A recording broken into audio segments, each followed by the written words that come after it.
I want to talk to you about yourselves.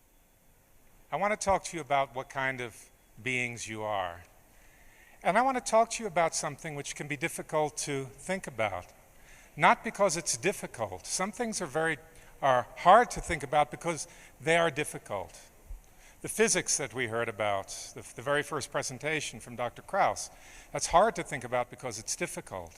But other things are hard to think about because of human nature, because they go against the grain of human nature. And therefore, thinking about them is a sort of unnatural act.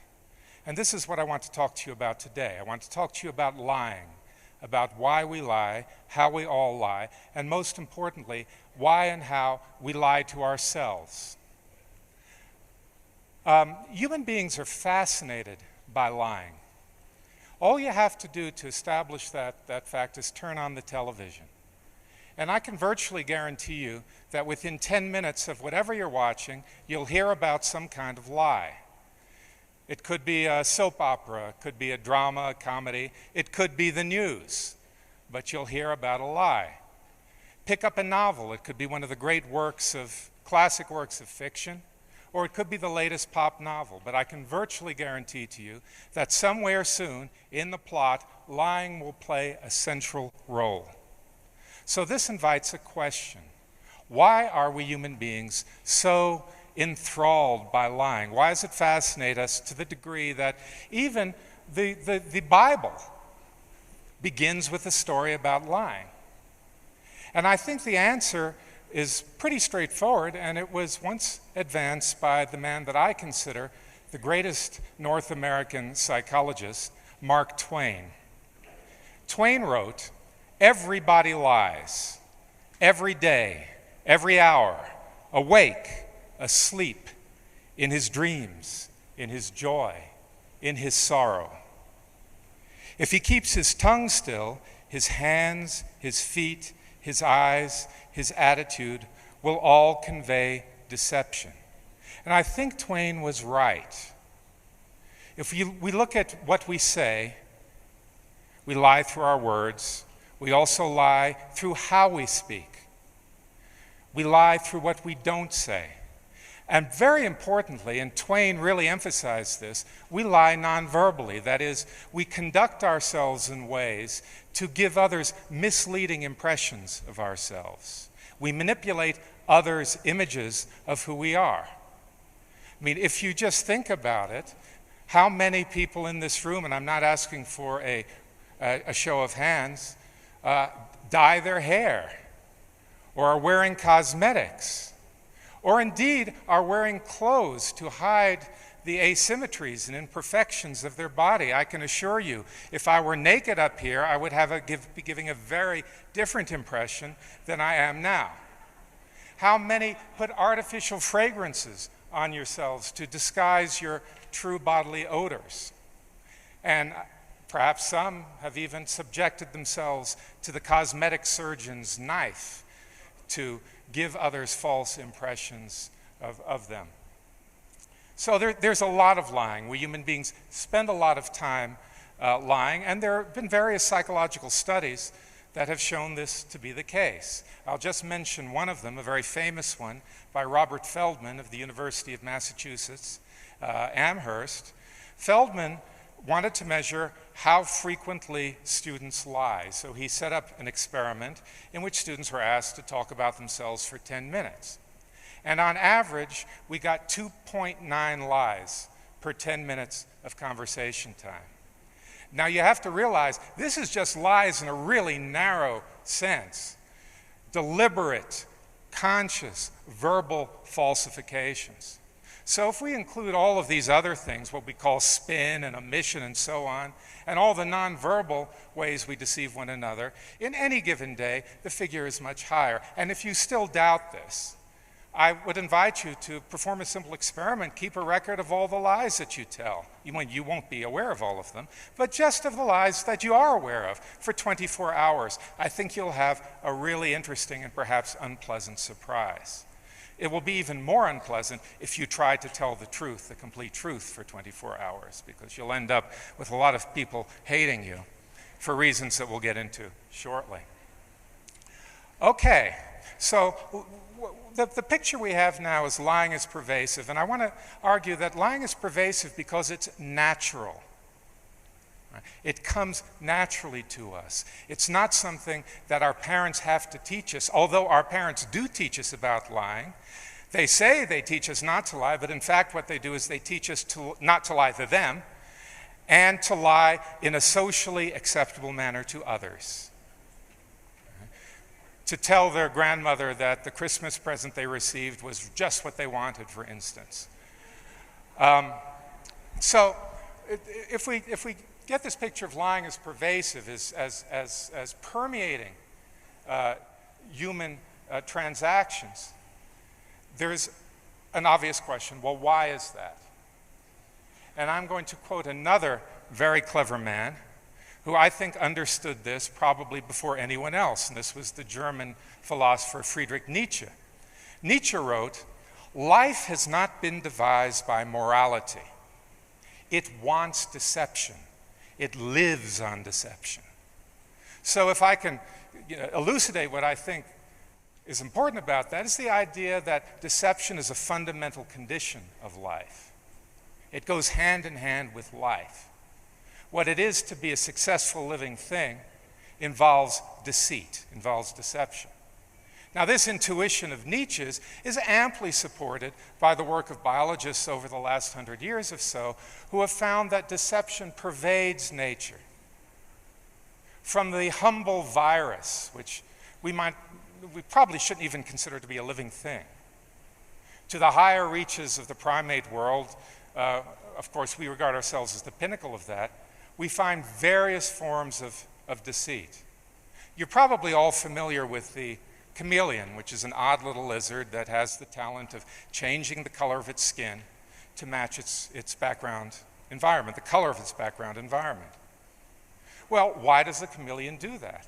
The chameleon does it to hide from predators, to deceive predators, to tell the boa constrictors that, not boa constrictors, they're American snakes, to tell the pythons that hunt it that it's not there.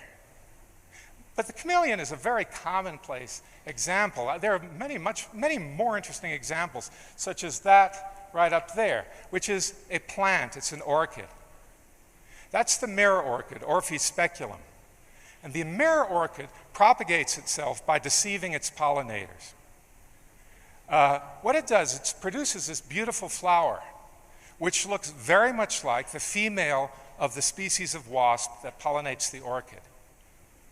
And it also smells like the female of the species of wasp that pollinates the orchid. In fact, the plant produces a hyper-potent imitation of the sexual scent of the female wasp, so hyper-potent that if given a choice, the male wasp will prefer the smell of the flower to a real female.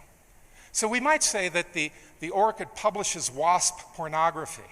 And what it does then is it's irresistibly appealing to male wasps who land on the flower and attempt to copulate with the flower.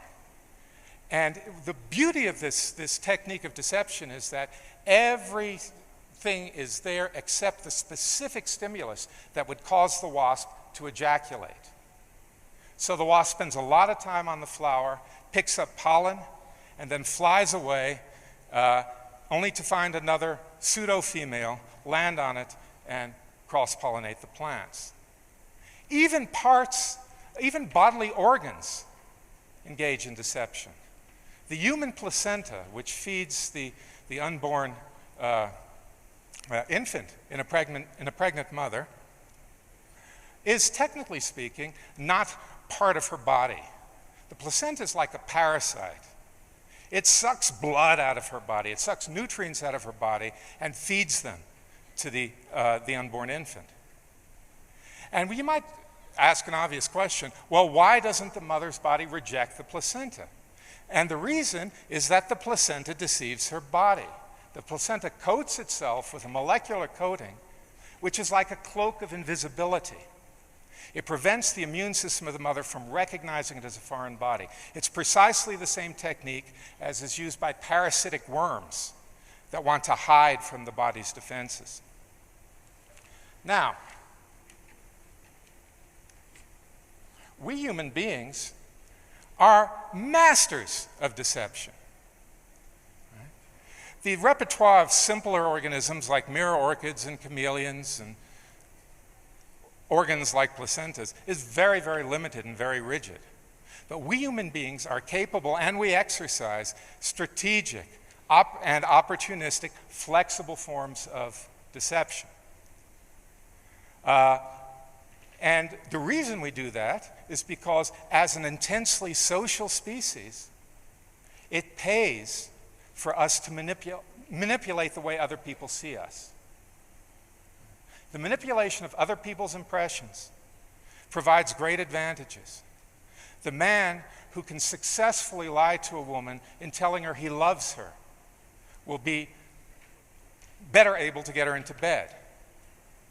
And the politician who successfully is able to seduce the populace with words like, "I only want to serve," will be better able to obtain their votes. Good deception, by which I mean not morally good deception, I'm not advocating deception, but effective deception is a passport to success. Now, there's a problem. One of the problems with lying is that when we tell serious lies, when we tell lies that matter, we're likely to have some difficulty. And if you think about a time you told a lie that mattered, I think you can get a sense of this. You were probably feeling awkward, your heart was thumping, your palms were sweating, you felt stiff, your voice sounded wrong to you, and you were convinced that all of these indications were going to cause the person to whom you were lying to catch on to what you were doing. Paradoxically, your own involuntary responses were undermining your own efforts to deceive. Okay. We're undermining your own efforts to deceive. I call this the Pinocchio problem. Because like Pinocchio, you remember Pinocchio, he'd tell a lie and he had an involuntary symptom. His nose would grow, which is, of course, blatantly obvious to anyone around him. Well, our noses don't grow, although they might turn a little bit red when we're lying. But we kind of tend to give ourselves away. And nature has given us a wonderful solution to this. And that solution is perhaps the main thing I want to talk to you about, the main thing I want you to understand from this presentation. And that is the capacity to lie to ourselves. Think of it this way. If you can believe your own lies, then you're not in danger of involuntarily revealing the truth to anyone. You can lie with passionate conviction. You can lie in good faith. You can lie with sincerity, as it were. And this is precisely, I think, what happens a lot of the time. That's why we don't recognize that we're lying. The man who sincerely believes his own fiction, that he's in love with a woman, will be far more effective in seducing her. And by the same token, the politician who sincerely believes his own fiction, that he wishes only to serve the populace, will be a far better salesman and be far better able to obtain the votes of the public than one who is cynically putting on a lie, giving a line. Now you might think, let's leave that for a second. So one of the things that shows us is that there is, oddly enough, an advantage to depriving ourselves of certain sorts of information about ourselves. We lie best when we don't know too much about what we're actually doing. Now, you might think to yourself, yeah, but aren't people who deceive themselves a lot, isn't there something wrong with them? Isn't that a sign of mental ill health? Don't mentally healthy people, don't they really know themselves, as all the cliches go, are really in touch with themselves? Well, actually, no. A lot of people have understood that. If we go back to Immanuel Kant, he actually described too much self-awareness as putting one at hazard of developing depression. And Kant's insight has in fact been supported by research that shows that depressive people actually tend to have more accurate perceptions of themselves and others than what we call normal people, mentally healthy people. And interestingly, as they recover from depression, they engage more in self-deception. This can be shown experimentally. Now, this makes a certain amount of sense. If you think about the world, I mean, you're all going to die. All your loved ones are going to die. Much of the world lives in abject poverty and misery. But hey, let's be happy. I mean, what kind of sense does that make if we're looking at things coldly and hardly and realistically? So it makes sense that mental health would be correlated with a measure of self-deception.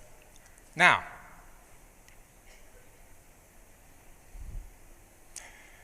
self-deception obviously has its advantages, and it obviously has its attractions. I mean, through deceiving ourselves, we can give ourselves a sense of our own value, our importance, our moral worthiness, and all sorts of, it's a really nice package when we deceive ourselves in that sort of way. But it's also a terribly dangerous practice in some circumstances. History is littered with atrocities that have relied on self-deception for their perpetration. Look, the architects of the Nazi Holocaust sincerely believed, sincerely convinced themselves that the Jews and the Roma that they were exterminating were terrible hazards to the world, were evils that needed to be disposed of, just like a terrible disease needed to be disposed of. Of course, they knew better, but it suited their purposes to fool themselves. We're in Mexico. The conquistadores did not need Bartolomé de las Casas to tell them that the Indians were human beings. They knew that.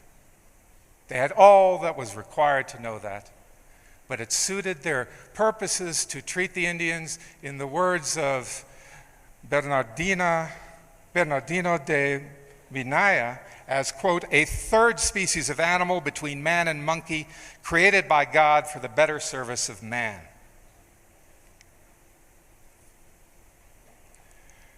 If we can convince ourselves, if we can fool ourselves that other human beings are less than human, if we can kill them, therefore, with impunity, we relieve ourselves of a moral burden. We give ourselves much greater behavioral flexibility than would otherwise be possible. And, well, you have only to look at the world around you. The historical examples that I gave you are more recent examples. I mean,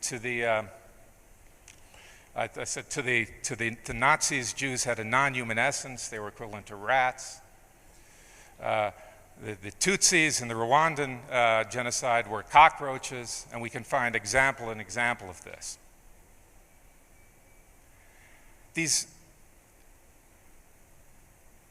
So I guess what I want to conclude with here is that if my analysis that I've given you is anything like right, in its very condensed form, deception and self-deception are necessary features of being a living human being. It's like breathing and sweating. It comes to us naturally. We have to work at constraining it. But anyone who takes truth seriously, who thinks truth is important, and wishes to combat the collective deceptions and lies, which can give these horrible results, I mean, these horrible, wicked acts, needs to take this seriously. If you're interested in truth, you need to understand what you're up against. You need to grasp that as a human being, you are a natural-born liar. To paraphrase Vegetius, the Roman historian who wrote, "Let him that desires peace prepare for war," I think we should follow his example and say, "Let him that desires truth prepare for lies." Thank you.